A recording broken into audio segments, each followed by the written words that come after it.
Assalamualaikum warahmatullahi wabarakatuh. Kembali lagi bersama saya Askia Briliana. Pada kesempatan kali ini, saya akan membahas tentang struktur sosial. Tahukah Anda mengapa dalam masyarakat ada penguasa, ada rakyat biasa, ada pengusaha maupun karyawannya? Dan tahukah Anda di manakah posisi Anda pada saat ini? Untuk mengetahui itu semua, mari kita simak video berikut ini. Secara harfiah, struktur biasanya diartikan sebagai susunan atau bentuk. Struktur tidak harus dalam bentuk fisik, ada pula struktur yang berkaitan dengan sosial. Istilah struktur berasal dari kata struktum yang berarti menyusun. Pengertian struktur sosial. Menurut ilmu sosiologi, struktur sosial adalah tatanan atau susunan sosial yang membentuk kelompok-kelompok sosial dalam bermasyarakat. Susunannya bisa vertikal ataupun horizontal. Menurut pendapat tokoh Surjono Sukanto, struktur sosial adalah hubungan timbal balik antara posisi-posisi dan peranan-peranan sosial. Dan menurut Radcliffe Brown, struktur sosial adalah suatu rangkaian kompleks dari relasi-relasi sosial yang berwujud dalam suatu masyarakat. Nah, menurut George Simmel, struktur sosial adalah kumpulan individu serta pola perilakunya. Nah, kemudian kita akan belajar tentang bentuk struktur sosial. Bentuk struktur sosial ada beberapa macam. Yang pertama yaitu stratifikasi sosial. Stratifikasi sosial ini ada dua, tertutup dan juga terbuka. Yang kedua yaitu mobilitas sosial. Yang pertama horizontal, yang kedua vertikal, yang ketiga antar generasi, dan yang keempat campuran. Ciri-ciri struktur sosial. Yang pertama muncul pada kelompok masyarakat. Yang kedua, berkaitan erat dengan kebudayaan. Nah, yang kedua ini terbagi dari 3 jenis. Yang pertama, keadaan geografis. Yang kedua, mata pencarian. Dan yang ketiga, pembangunan. Dan yang ketiga, dapat berubah dan berkembang. Stratifikasi sosial dibagi menjadi yang pertama, dasar ekonomi.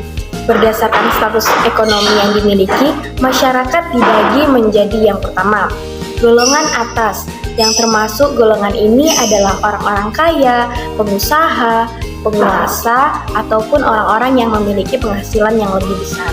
Yang kedua yaitu golongan menengah. Yang ini terdiri dari petani, pedagang, dan juga lain-lain. Yang ketiga yaitu golongan bawah, yaitu buruh tani, budak, dan sebagainya. Yang kedua yaitu dasar pendidikan. Orang yang berpendidikan rendah menempati posisi terendah, berturut-turut hingga orang memiliki pendidikan yang tinggi. Yang C yaitu dasar kekuasaan. Stratifikasi jenis ini berhubungan erat dengan wewenang atau kekuasaan yang dimiliki oleh seseorang. Semakin besar wewenang atau kekuasaan, maka seseorang akan semakin tinggi strata sosialnya. Penggolongan yang paling jelas tentang stratifikasi sosial berdasarkan kekuasaan terlihat dalam dunia politik. Nah, sekarang mari kita kenali beberapa dampak dari adanya stratifikasi sosial. Dampak stratifikasi sosial. Yang pertama yaitu dampak positif. Orang yang berada pada lapisan terbawah akan termotivasi dan terpacu semangatnya untuk bisa meningkatkan kualitas dirinya, kemudian mengadakan mobilitas sosial ke tingkatan yang lebih tinggi. Yang kedua yaitu dampak negatif. Dapat menimbulkan kesenjangan sosial. Selain adanya dampak stratifikasi sosial, ia juga memiliki jenis-jenisnya. Jenis-jenis diferensiasi sosial. Yang pertama yaitu diferensiasi ras. Ras adalah suatu kelompok manusia dengan ciri-ciri fisik bawaan yang sama. Secara umum, manusia dapat dibagi menjadi 3 kelompok ras, yaitu yang pertama, ras mongoloid, yang kedua, ras negroid, dan yang ketiga, ras kaukasoid. Orang Indonesia kebanyakan berada di dalam ras mongoloid. Yang B yaitu diferensiasi suku bangsa. Suku bangsa adalah kategori yang lebih kecil daripada ras. Indonesia termasuk negara yang beraneka ragam suku bangsa yang tersebar dari Pulau Sumatera hingga Pulau Papua. Yang ketiga yaitu diferensiasi klan. Klan merupakan suatu keturunan, kepercayaan, dan juga tradisi. Di dalam masyarakat Indonesia terdapat 2 bentuk klan utama, yaitu klan yang pertama yaitu klan atas dasar garis keturunan, yaitu contohnya terdapat pada masyarakat Minangkabau. Yang kedua yaitu klan atas dasar garis keturunan ayah, contohnya terdapat pada masyarakat Batak. Dan yang ketiga diferensiasi agama, Di Indonesia, kita mengenal agama Islam, Kristen, Katolik, Hindu, Buddha, dan lain-lain.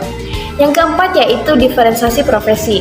Nah, masyarakat biasanya dikelompokkan atas dasar jenis pekerjaannya. Dan yang kelima yaitu diferensiasi jenis kelamin. Berdasarkan jenis kelamin, masyarakat dibagi atas laki-laki dan juga perempuan yang memiliki derajat yang sama. Nah, baiklah, itu tadi bahasan dari saya. Terima kasih sudah menonton video ini. Semoga dapat menambah hasanah keilmuan sosiologi. Mohon maaf jika ada kekurangan. Terima kasih. Wassalamualaikum warahmatullahi wabarakatuh.